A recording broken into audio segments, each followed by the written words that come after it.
The Sun, the center of all life in the Milky Way galaxy. This large star is located 93 million miles from the Earth. But without this massive sphere of burning gas, the Earth would have little chance of surviving. Just stop! Oh, I was just beginning to explain our galactic dependency on this star. Well, you're boring me. Why? I'm completely dumbfounded. With your monotonous voice, I feel like I'm in biology class where I don't understand anything, how it connects, or why we learn it. Would you like me to help? Please! Okay, well, I will stop talking like that because it's driving me crazy. Alright, let's take a look at this news clip from earlier this week that explains how the sun starts the whole process of the food Kenzie, web. a reporter, has a story about a discovery made yesterday that the sun actually begins all processes, such as the food web, which leads into the energy pyramid. That's right, Nicole. So, Kenzie, is it true that plants absorb the sun's energy and use it to make food for themselves? Is it true that they are called producers and that without them, animals and humans alike would not be able to get the energy they need to survive? Yes, and yes. Animals, or consumers, get the energy they need to live from the organisms we tend to trample on every day. Without them, we would all die. Of course, we do have to say an awful lot about those poor producers. Why is that, Kenzie? Well, you see, Nicole, when an animal eats a plant or another animal, it only gets 10% of the energy from the thing it ate. I understand. That is not nearly enough energy for us to survive. To get the right amount of energy, animals must eat a lot. This is the energy pyramid. Yes, well, we certainly have learned a lot about how we get energy. Do we know how it's passed from organism to organism? Of course, an animal eats a plant, and then another animal eats that animal. This is called a food chain. Kenzie, did you find out the difference between a food chain and a food web? I did. A food web is many food chains all connected. It can get really complicated. I see. Well, that's all for now, folks. Check back later for more from Scientific Today. Such as a savanna, an animal will eat a plant, and then another animal will eat that animal. Yep, and every time that animal eats another animal, only 10% of the energy gets passed on to the one that ate it. Okay, I think we have that information covered. Let's get back to the Earth. Alright, well, almost everything on Earth is made of carbon, like us. And carbon is an organic compound, which is kind of obvious because an organic compound is any carbon-containing element. Except carbon monoxide and carbon dioxide, which are poisonous. Hydrogen, nitrogen, oxygen, phosphorus, and sulfur are the most abundant elements in living organisms, aka sponge. But we're going to focus on the four classes of the organic compounds, which are carbohydrates, lipids, proteins, Carbohydrates are referred to as simple sugars. All carbohydrates are made up of glucose.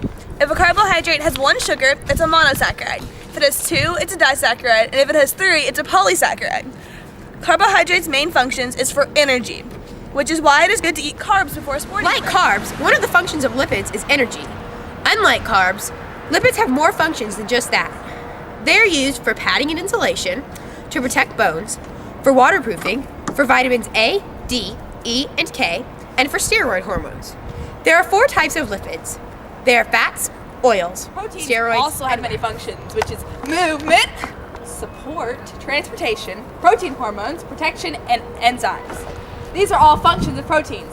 Proteins are very critical to bodily functions, and if we dehydrated our bodies, 70% of what is left laying on the ground. final organic compound is nucleic acids. These consist of DNA and RNA. The main function of nucleic acids is to control all cellular functions, including heredity. disconnect. These organic compounds are needed for an organism to survive. So what is all this talk about cells? I mean, I know the body's made up of it, but it just seems like there's more to it. There is a lot more to it, hon. I mean, not just the body's made of cells, but the whole world. The whole world? Every living thing is made of cells. The grass, the tree, the filmer lady right there. I don't know what her name is, but she's beautiful. That looks like a man. I don't know, but she's made of cells. And every cell is made up of tiny organs called organelles. Some of these include the mitochondria, the nucleolus, the nucleus, and the endoplasmic reticulum. But how does this stuff get in and out of the cells? Passive transport and active transport. Passive transport does not use energy, and active transport does. But what's the difference? Well, I just mentioned that energy, like it doesn't and does not, but passive transport moves things from high to low concentration, and active transport well, you know what active transport Yeah, is. it moves from low to high concentration. Yeah, so it's against the concentration gradient. Well, there are 3 types of passive transport. There's simple diffusion, which keeps things going until the equilibrium is reached. Osmosis, which is the diffusion of water through a semi-permeable membrane. And facilitated diffusion, which is diffusion through a protein pore for slightly larger molecules. Okay, that's easy enough to remember. Not really, but I did a good job. So do you think you know how all of this connects, Maybelle? Yeah, hold my rate. All right. So it's all about energy! Energy! Cells need energy in order to function, and active and passive transport is how they get it. Well, it's how they get the oxygen to make ATP, which is energy. Energy! Yeah! Now it's time to talk about the cardiovascular system. Let's go to Nicole for the story. Thanks, Kenzie.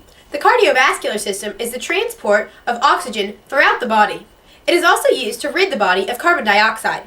There are 3 main parts to the cardiovascular system: the heart, blood vessels, and blood. There are 3 types of blood vessels. They are the arteries, which carry blood away from the heart, the veins, which carry blood back to the heart, and the capillaries, which allow the exchange of materials between the blood and the fluid around the cells. Yes, and I have just learned... Okay.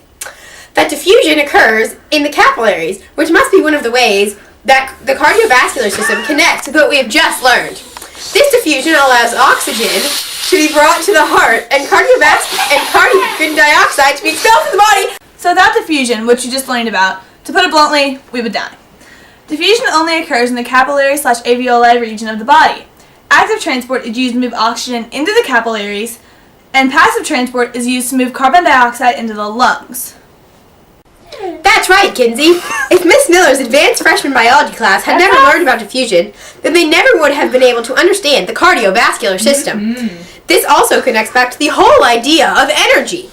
The cardiovascular system takes oxygen to the cells so that they can make ATP, which is what our body uses for energy.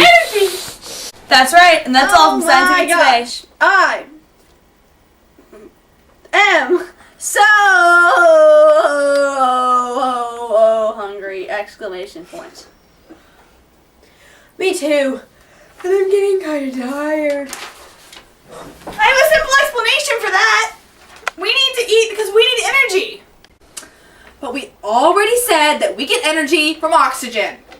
Well, that's only one part in making energy. We need to eat because we need the energy from the glucose. Okay. Mara? So, comma. How does the food become nutrients and such? Question mark. You're done. Simple. Through the digestive system. First, we chew the food, which is called mastication. Then, we swallow it. After that, it goes to my belly, and in the stomach, the pepsin begins to break down the proteins. After it travels the stomach, it goes to the first part of the small intestine called the duodenum. Once it is there, the proteins are broken down further, and the starches, fats, and oils are also digested. That's awesome. I know what happens next, period. It travels to the rest of the small intestine, comma, where the villi absorb nutrients, period. After that, the nutrients are delivered to the blood and then to the cells. Period. Period. But what happens to the stuff that isn't nutritional? It travels to the colon, where the water is removed. After that, it travels out of the anus. It travels out of the anus and into the toilet.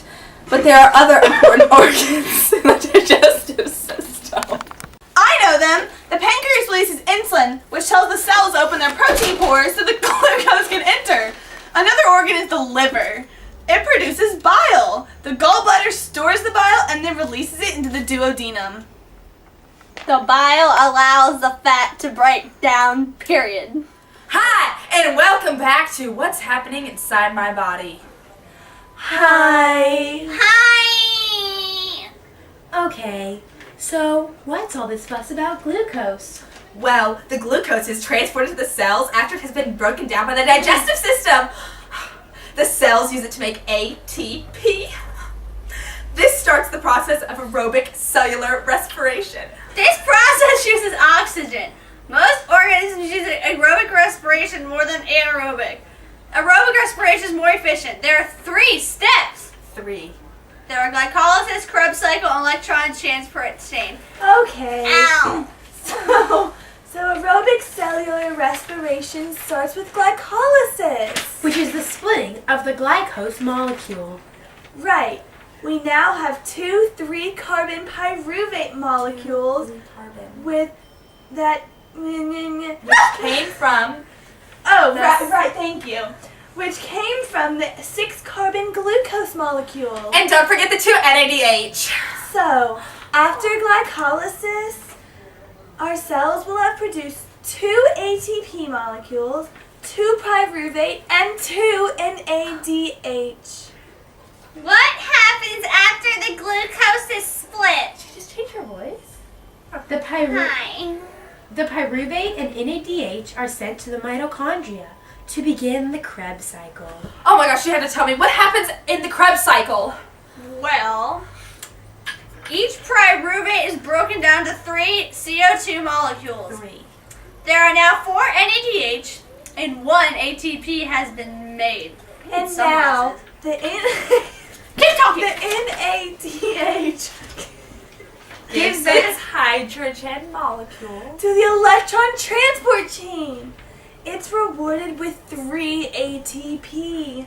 The hydrogen bonds with 2 oxygen and leaves the cell as water. And we're done. It seems like so much for just a bit of energy. Thanks for watching What's Happening Inside My Body. Join us next time on channel 5023. Well, there's also another way for cells to get energy, but it is much simpler and much quicker to explain. It is called anaerobic cellular respiration, and it takes place without oxygen. It's much less efficient though. It only takes 2 ATP and aerobic cellular respiration makes 36 ATP. It's also called fermentation.